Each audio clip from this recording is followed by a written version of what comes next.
2019 में ISSF junior विश्व cup में स्वर्ण पदक जीता सरबजोत सिंह ने। 2021 में विश्व चैंपियनशिप में स्वर्ण पदक जीता। 2022 की अगर हम बात करें, एशियाई खेलों में चीन को हराकर स्वर्ण पदक जीता।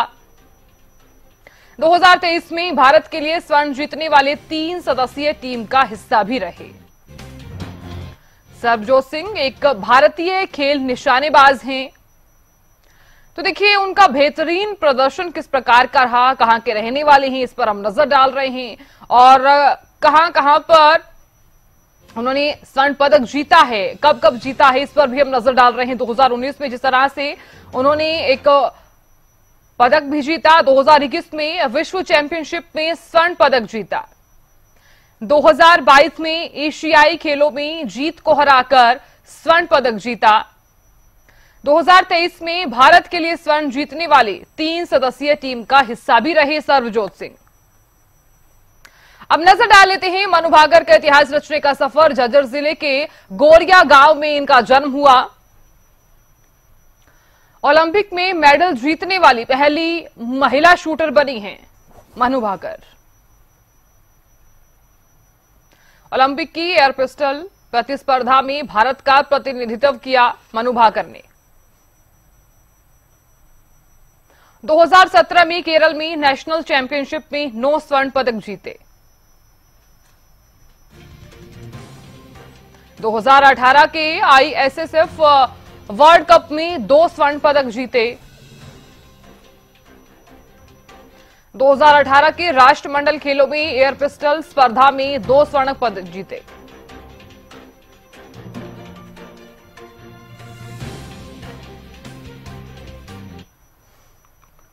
और खबर पर ज्यादा बातचीत करने के लिए मेरे सहयोगी न्यूज रूम से कमल जुड़ गए हैं। कमल, देखिए पेरिस ओलंपिक में भारत को एक और पदक मिला है, चाहे मनु भाकर को लगा लीजिए चाहे सरबजोत सिंह को लगा लीजिए, एक बेहतरीन प्रदर्शन जो है वो यहां पर देखने को मिला है। कमल बिल्कुल सारना, खास करके मनु भाकर की बात करें क्योंकि जिस तरीके से इतिहास उन्होंने रच दिया है कि 2 ओलंपिक मेडल उन्होंने जीते हैं और ये भारत के इतिहास में पहली बार है कि किसी खिलाड़ी ने एक ही ओलंपिक में 2 मेडल जीते हो। आपको याद होगा कि रविवार को जब मुकाबला हुआ था तो 221.7 मीटर के जो उन्होंने निशाना साधा था उसमें उनको ब्रॉन्ज मेडल मिला था, यानी कि वो भारत का पहला मेडल था और पहली भारतीय महिला एथलीट बनी थी, वो शूटर बनी थी वो जिन्होंने ओलंपिक्स में मेडल जीता वो आज़ाद भारत के इतिहास में। भाई आज बात करें तो अपने जोड़ीदार सरबजोत के साथ उन्होंने मेडल जीता है और ये एक ऐतिहासिक मेडल है।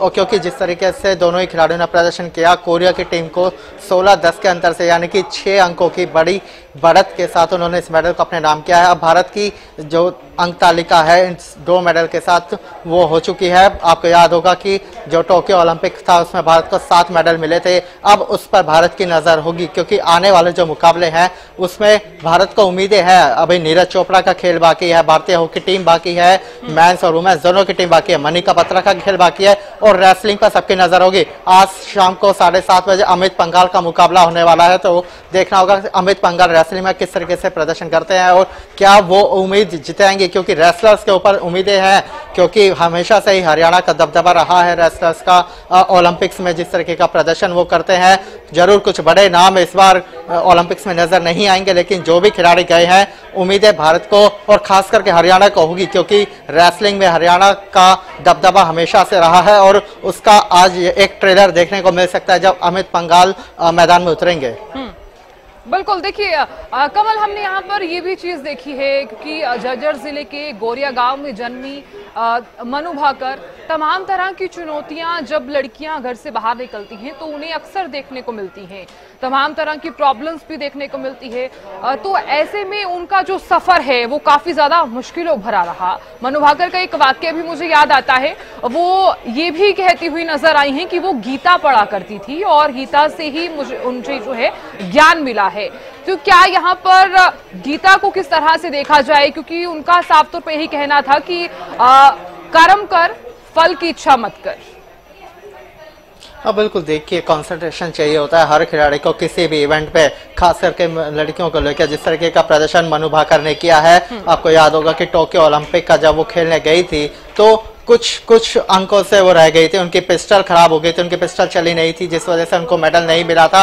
कहीं ना कहीं वो टीस उनके मन में थी और वो टीस पूरी तरीके से खत्म कर गई। जो सूखा मेडल का चलता हुआ आ रहा था ओलंपिक्स में शूटिंग में महिलाओं का, उसको उन्होंने खत्म किया है और एक नहीं बल्कि दो मेडल उनको मिले हैं। बिल्कुल आप सही कह रहे हैं, जिस तरीके से उनसे पूछा गया था मेडल जीतने के बाद कि इसका राज क्या है, किस तरीके से आपने तैयारी की, तो उन्होंने गीता का नाम लिया कि मैं गीता बहुत पढ़ती हूँ और गीता से मुझे शक्ति मिलती है, कंसंट्रेशन करने का पूरा मुझे ध्यान लगाने का मौका मिलता है गीता पढ़ने से। और ये होना भी चाहिए, क्योंकि कंसंट्रेशन जब तक आपका नहीं होगा आपके गेम पर, तो आप मेडल या किसी भी खेल में जीत हासिल नहीं कर पाएंगे। और पूरे देश की उम्मीदें आपके ऊपर थी, पूरे देश की नजरें आपके ऊपर थी और मनु भाकर पूरी तरीके से अपनी उम्मीदों पर, देश की उम्मीदों पर खरा उतरी है।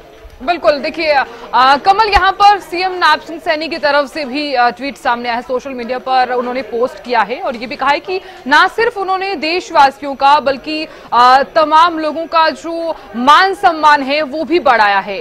माता पिता का तो उन्होंने मान सम्मान बढ़ाया ही है, लेकिन इस बीच तमाम देशवासी जो इंतजार कर रहे थे, हर किसी को यही इंतजार था कि एक बेहतर प्रदर्शन जो है मनु भाकर ने कर दिखाया है। और ऐसे में नायब सिंह सैनी का भी यहाँ पर ट्वीट सामने आया है। और देखिए, शुभकामनाएं देना बनता भी है, क्योंकि हरियाणा की मिट्टी से निकली हुई उनकी बेटी और सरबजोत सिंह, उनको भी नहीं बोलना चाहिए क्योंकि वो भी अंबाला के रहने वाले हैं, यानी कि दोनों ही हरियाणा के बेटे और बेटियों ने कमाल कर दिया है, यहाँ पर इतिहास रच दिया है। और मनु भाकर की बात कर रहे थे तो पहले ही दिन से उनसे उम्मीदें थी, क्योंकि टोक्यो ओलंपिक का जो उनका प्रदर्शन था वो निराशाजनक नहीं था। मेडल भले ही नहीं मिला, लेकिन वो कुछ अंकों से चूक गए थे और इस बार उनसे उम्मीदें थी।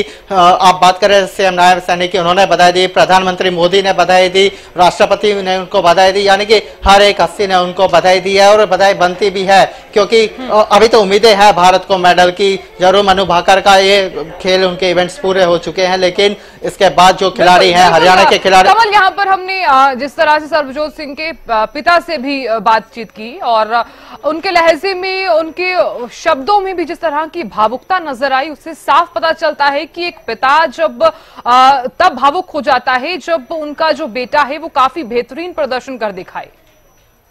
भावुक पल है हर किसी के लिए, देशवासियों के लिए और खास करके उनके परिवार के लिए, जब उनका बेटा पूरे देश को ओलंपिक मेडल जीता के लाता है, क्योंकि ओलंपिक से बड़ा कोई मेडल साधना होता नहीं है एथलीट में। हम क्रिकेट की बात करते हैं। ठीक है कमल, बहुत बहुत शुक्रिया बने रहने के लिए और जानकारी देने के लिए। तो देखिए, पेरिस ओलंपिक में मनु भाकर ने तो इतिहास रचा ही है, लेकिन इस बीच आपको यह भी बता दें कि भारत को एक और पदक मिला है और 10 मीटर एयर पिस्टल शूटिंग में ये मेडल जीता है।